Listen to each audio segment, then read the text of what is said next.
ธรรมะที่ละได้ด้วยกายด้วยวาจาและไม่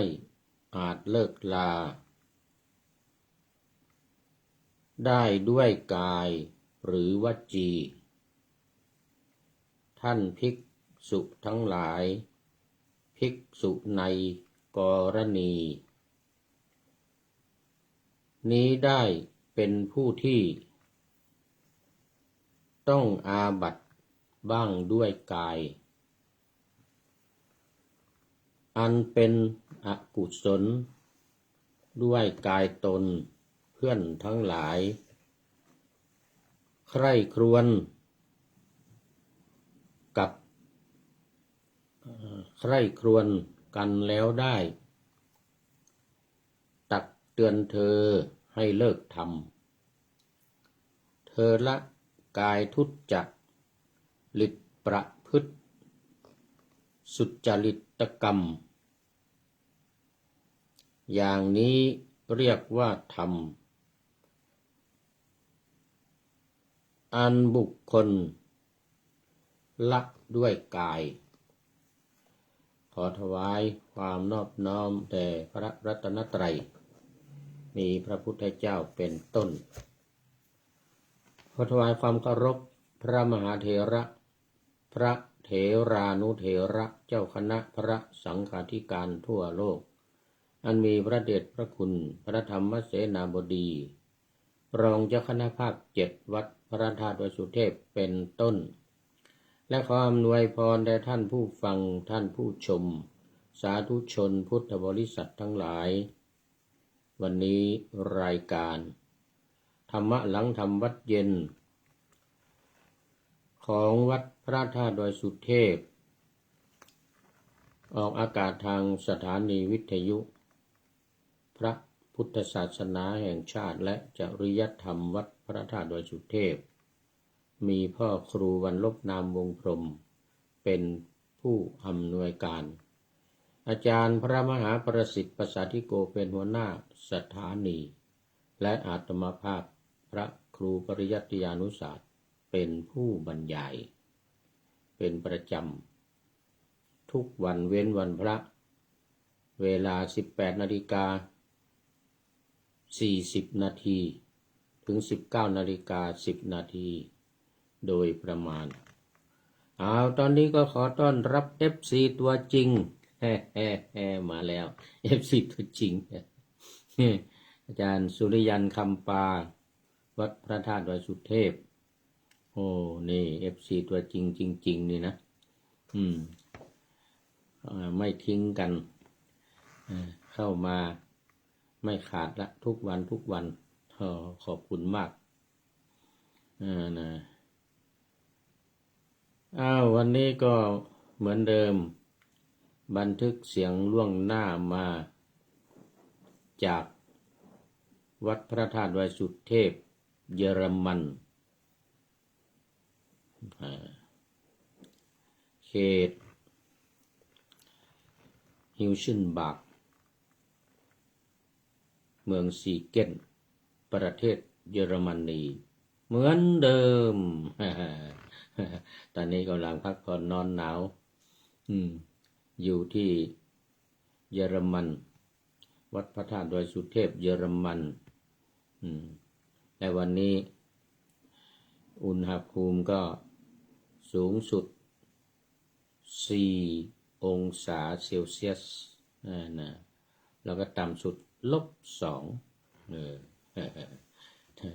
คืนนี้-2นั่นแหละประมาณเที่ยงคืนตี 1ตี 2จะอยู่เนี่ย-1 -2 -0 ตอนกลางวันดีหน่อย-4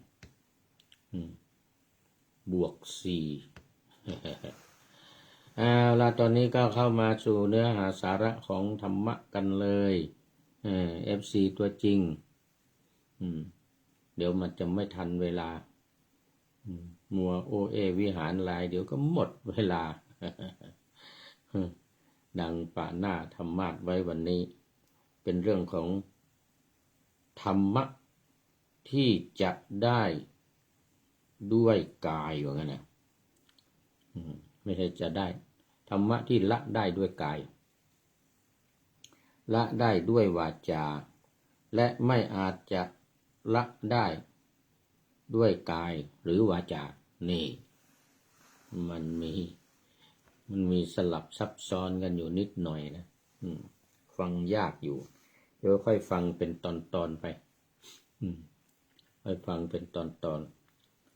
ดูป่าหน้านี่ก็พอจะเข้าใจนิดหน่อยนะธรรมะที่ละได้ด้วยกายและด้วยวาจาและไม่อาจเลิกลาได้ด้วยกายหรือวจีนี่นะท่านภิกษุทั้งหลายภิกษุในกรณีนี้ได้เป็นผู้ที่ต้องอาบัติบ้างด้วยกายอันเป็นอกุศลด้วยกายตนเพื่อนทั้งหลายใคร่ครวญกันแล้วได้ตักเตือนเธอให้เลิกท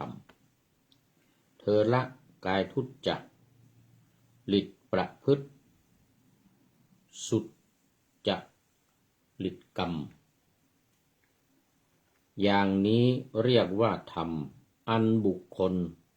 ละด้วยกายนะคือละได้ด้วยกายละด้วยวาจาแล้วก็ละไม่ได้ด้วยทั้งกายทั้งวาจาทั้งสองอย่างนี้ละไม่ได้มันเป็นยังไงเรามาดูรายละเอียดมาดูรายละเอียดจากพระไตรปิฎกเลยทีนี้นี่นะทัศกนิบาตอังคุตรนิกายพระสุตตันตปิฎกเล่มที่24หน้าที่41ข้อที่23ฉบับสยามรัฐนี่ก็เป็นใจความธรรมะสำหรับประกอบการปฏิบัติวิปัสสนาซึ่งจะไม่เหมือนกับสมถกรรมฐานในขณะนี้พระเดชพระคุณหลวงพ่อกำลังนำพระภิกษุสงฆ์สามเณร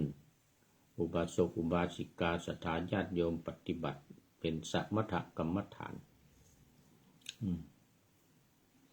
คือการมุ่งให้จิตสงบแล้วเกิดปัญญาเองตรัสรู้เอง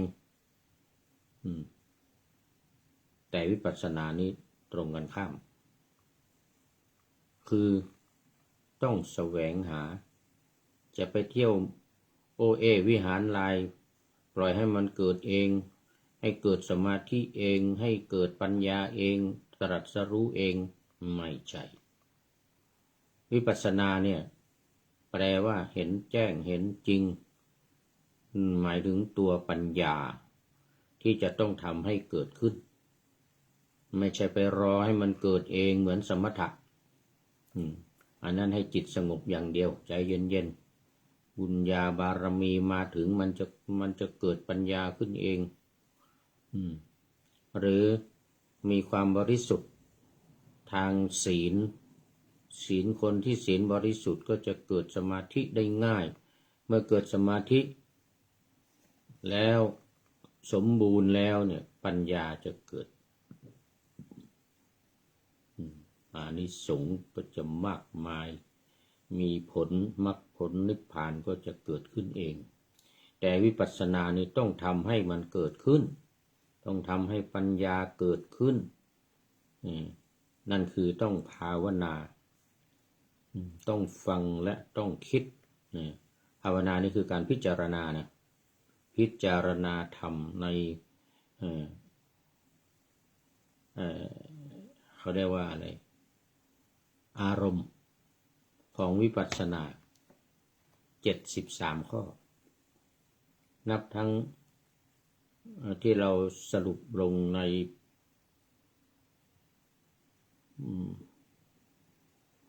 ไตรลักษณ์อนิจจังทุกขังอนัตตาเนี่ยนะอีก3 ข้อเป็น76เป็น76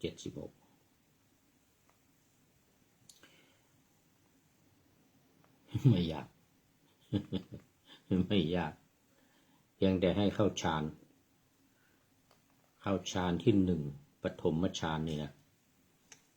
แต่ไม่ใช่ได้ฌานนะหมายถึงก็เข้าไปมันจะได้หรือไม่ได้อย่าไปสนใจมันจะได้เองของมันต้องครบองค์มันด้วยคือการเข้าฌานเนี่ยปฐมฌานเนี่ยก็คือวิตกกับวิจารของมันแต่การได้ฌานนั้นจะต้องมีปีติมีความสุขมีเอกคตารมณ์เนี่ยไปอย่างนั้นจึงจะเรียกว่าได้ฌานอันนี้เพื่อเป็นการไม่ให้คนมาปรับอาบัติมันมีคนปรับอาบัติญาติโยมรู้บ้างไม่รู้บ้างก็มาปรับอาบัติพระนี่พระครูนี่เป็นอาบัติปาราชิกแล้วว่างั้นพูดอุตริมนุษยธรรมมานะพูดว่าเข้าฌานพูดว่าเข้าฌานพูดว่าได้ฌานเนี่ยมันผิดนะเหมือนกันความจริงต้องฟังให้ดีก่อนอย่างที่เคยบอกเนี่ย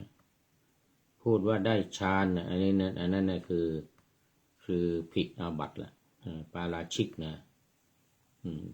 แต่ถ้าได้จริงเป็นปาจิตตีแต่นี่ไม่ได้พูดว่าได้ฌานพูดว่าเข้าฌานเพียงแต่เข้าไปปฐมฌานเนี่ยเข้าไปเ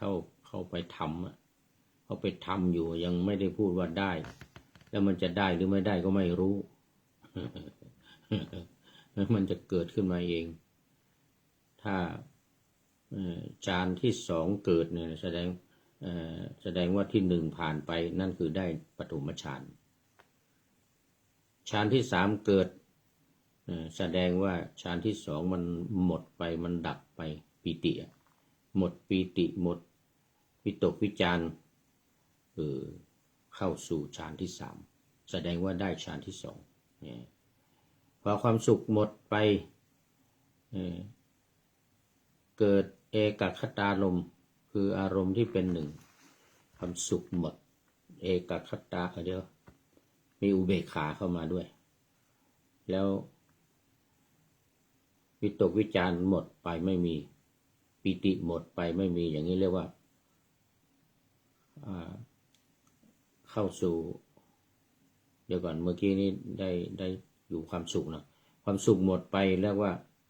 เหลือแต่เอกคตารมณ์และอุเบกขาอย่างนี้เรียกว่าได้ฌานที่3เนี่ยคือมันผ่านไปเนี่ยเร็วมันได้มันผ่านไปอยู่ในองค์ฌานที่4ถ้าอยู่ในองค์ฌานที่4นี่ถ้าจะให้ได้ฌานที่4เนี่ยต้องเลิกก่อนต้องละก่อนต้องผ่านไปก่อนผ่านไม่มีปีติไม่มีความสุขไม่มีเอกคตารมณ์ไม่มีวิตกวิจารเนี่ยเรียกว่าได้ทั้ง4เลยทีนี้ตั้งแต่ปฐมทุติยฌานตติยฌานและจตุตฌานเหลือแต่อุเบกขาเหลือแต่อุเบกขาอย่างนี้เรียกว่าได้ฌาน4ได้ฌาน4แต่เพียงแต่แค่เข้าปฐมฌานเนี่ยยังไม่ได้ฌานก็คือทำการวิตกกับวิจาร2อย่างยกหัวข้อขึ้นมาวิตกนี่คือการยกหัวข้อขึ้นมากังวลที่เราเคยแปลกันว่ากังวลวิตกนะก็ไปกังวลเรื่องนั้นเรื่องนี้อันนี้ก็กังวลเรื่องหัวข้อของวิปัสสนา73ข้อนี่ยกขึ้นมาข้อใดข้อหนึ่งหมวดใดหมวดหนึ่งแล้วว่าวิจารณ์พิจารณาอย่างนี้เรียกว่าเข้าฌานไม่ใช่ได้ฌานไม่ใช่เพราะมันยังไม่ผ่านถ้าปีติเกิด แสดงว่าวิตกวิจารมันดับมันหมดไปมันไม่มีอันนี้เรียกว่าได้ปฐมฌานอยู่ในทุติยฌานอย่างนี้เป็นต้น อันนั้นอย่าเข้าใจผิดโดยคิดว่าเนี่ยเป็นอาบัติแล้วถ้าได้ไม่จริงถ้าได้จริงก็เป็นปาจิตยังเป็นปาจิตตีถ้าไม่ได้ก็ปาราชิกอย่างเงี้ยนะต้องทำความเข้าใจ ทำความเข้าใจนะ FC ตัวจริง เอาแล้วทีนี้มาดูเนื้อหาธรรมะที่ละได้ด้วยกายละได้ด้วยวาจาและไม่อาจละได้ด้วยกายหรือวาจาภิกษุทั้งหลายธรรมอันบุคคลพึงละได้ด้วยกายไม่ใช่ละได้ด้วยวาจาก็มีอยู่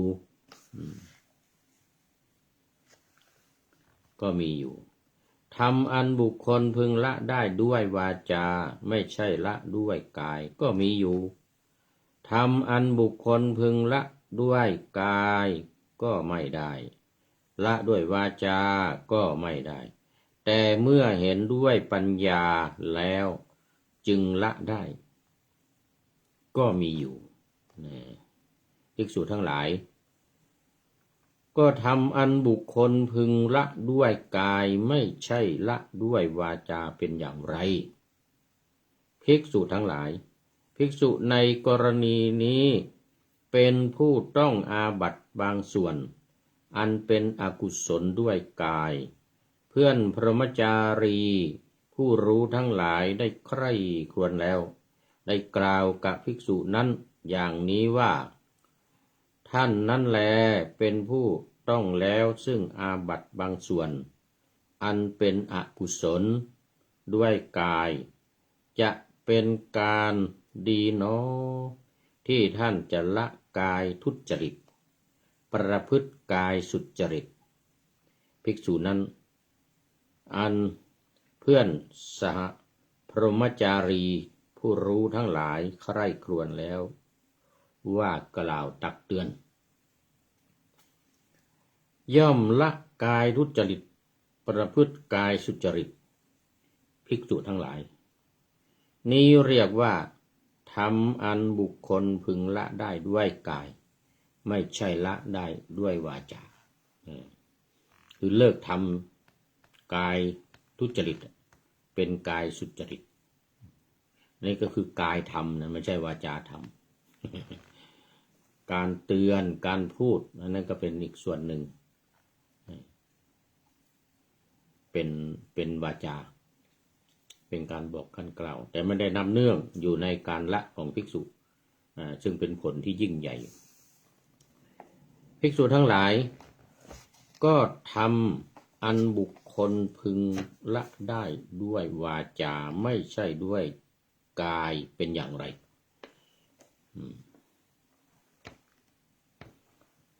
ภิกษุทั้งหลายภิกษุในกรณีนี้เป็นผู้ต้องอาบัติบางอย่างอันเป็นอกุศลวาจาเพื่อนพรหมจารีผู้รู้ทั้งหลายใคร่ครวญแล้วได้กล่าวกับภิกษุนั้นอย่างนี้ว่าท่านนั้นแลเป็นผู้ที่ต้องอาบัติแล้วซึ่งอาบัติบางส่วนอันเป็นอกุศลด้วยวาจาจะเป็นการดีเนาะที่ท่านผู้นี้จะละวจีทุจริตประพฤติวจีสุจริตภิกษุนั้นอันเพื่อนพรหมจารีผู้รู้ทั้งหลายใคร่ครวญแล้วว่าย่อมและกล่าวตักเตือนอยู่ย่อมละวจีทุจริตประพฤติวจีสุจริตภิกษุทั้งหลายนี้เรียกว่าทำอันบุคคลจะพึงละได้ด้วยวาจามิใช่ละด้วยกายนี่ก็หมายถึงว่าภิกษุนั้นทำความผิดด้วยวาจาถ้าเป็นสิกขาบทใน ปาติโมกข์นี่ก็จะเรียกกันว่ามุสาวาทวรรคมุสาวาทวรรควรรคที่ว่าด้วยการพูดปด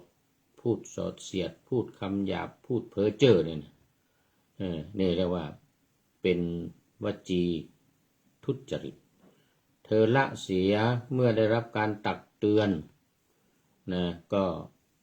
ถือว่าเป็นผู้ที่ละกรรมด้วยวาจาไม่ใช่ทางกายไม่ใช่ด้วยกายเว้นทุจริตทางวาจาภิกษุทั้งหลายก็ทำมันบุคคลพึงละด้วยกายไม่ได้ละด้วยวาจาไม่ได้แต่เมื่อเห็นด้วยปัญญาแล้วจึงจะละได้เป็นอย่างไรภิกษุทั้งหลายโลภะความโลภบุคคลพึงละด้วยกายไม่ได้เพราะว่าความโลภเนี่ยมันอยู่ในใจความโลภละด้วยวาจาไม่ได้แต่เมื่อเห็นด้วยปัญญาแล้วจึงจะละได้อันนี้คือโลภะความโลภโทสะความประทุษร้ายโมหะความหลงโกฏะความโกรธอุปาหนะความผูกโกรธมัคคะความลบหลู่คุณของคนอื่นปลาสะความตีตนเสมอท่านมัจฉริยะความตระหนี่บุคคลพึงละด้วยกายไม่ได้และด้วยวาจาไม่ได้แต่เมื่อเห็นด้วยปัญญาแล้วจึงละได้เห็นด้วยปัญญาว่ามันผิดมันไม่ดีแล้วละอย่างนี้เรียกว่าละด้วยปัญญาไม่ใช่ทั้งวาจาไม่ใช่ทั้งกายอันนี้ใช้ปัญญาเข้ามาช่วยปัญญาพิจารณาแล้วเห็นรู้แจ้งเห็นจริงเหมือนวิปัสสนาที่ว่า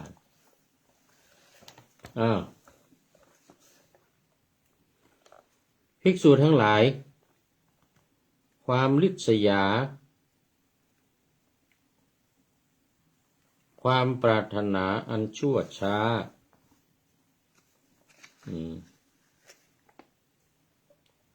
ความ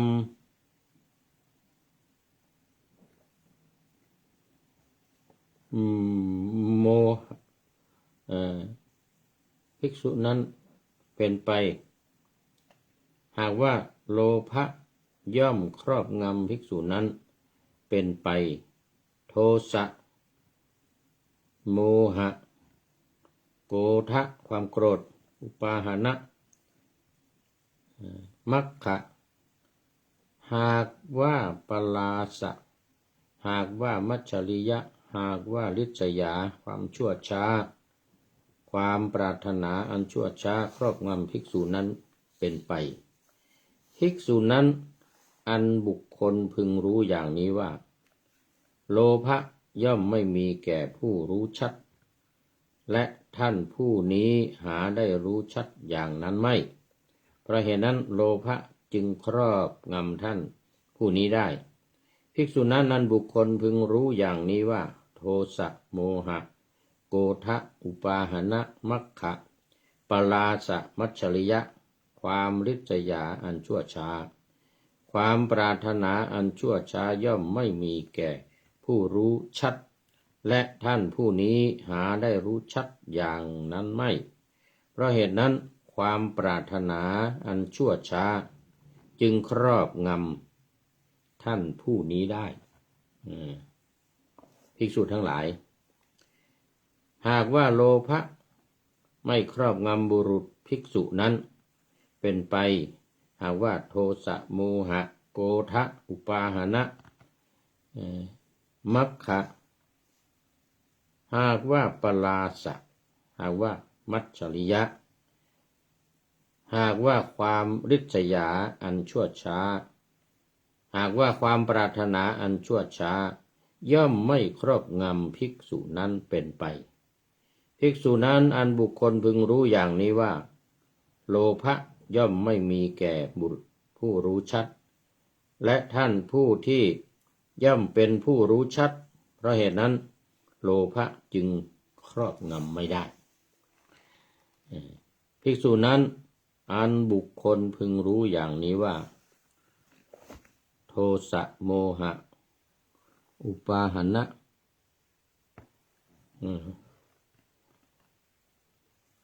ความผูกโกรธมัคคะความลบหลู่บุญคุณปลาสะความคิดตีเสมอมัจฉริยะความตรณีความริษยาอันชั่วช้าปณิกาอิจฉาปาปิกาอิจฉาความปรารถนาอันชั่วช้าปาปิกาอิจฉาย่อมไม่มีแก่ผู้รู้ชัดและท่านผู้นี้ย่อมเป็นผู้รู้ชัดเพราะเหตุนั้นความปรารถนาอันชั่วช้าจึงครอบงำท่านผู้นี้ไม่ได้โอ้อันนี้ก็จะสลับซับซ้อนอยู่พอสมควรนะแต่ว่าดูไปดูมาเวลาหมดก็คงไม่ได้คงเอาไว้หรือวันโอกาสหน้าถ้ามีเวลาก็อาจจะพูดซ้ำอีกหน่อยดูมันจะงงอยู่นะฟังไปฟังมาเนี่ยนะฟังไปฟังมาก็งงแต่เวลาหมดไม่เป็นไรท่านสุริยันคำปาเป็นท่านแรกแล้วก็เป็นท่านสุดท้ายในวันนี้ เข้าสู่เส้นชัยของรายการขอโมทนาเป็นอย่างยิ่งขออำลาพรากจากผู้ชมฟังที่เดินยืนนั่งนอนฟังทั้งหลายขอให้มีความสุขใจและกายสดชื่นสบายไปตลอดกาลนำเอาธรรมะไปปฏิบัติเพื่อให้กำจัดทุกข์ใหญ่ภัยพานพ้นเกิดตายในวัฏสงสารบรรลุนิพพานทุกท่านกันเทอญขอเจริญพร